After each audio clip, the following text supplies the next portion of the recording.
ఆవకాయ మన అందరిది, గోంగూర పచ్చడి మనదేలే. ఆవకాయ మన అందరిది, గోంగూర పచ్చడి మనదేలే.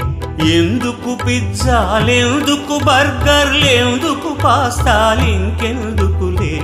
ఎందుకు పిజ్జాలెందుకు బర్గర్లెందుకు పాస్తాలింకెందుకులే. ఆవకాయ మన అందరిది, గోంగూర పచ్చడి మనదేలే.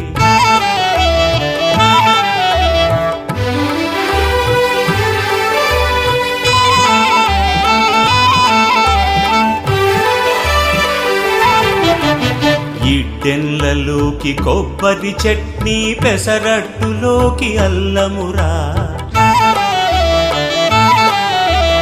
ఇడ్డెన్లలోకి కొబ్బరి చట్నీ, పెసరట్టులోకి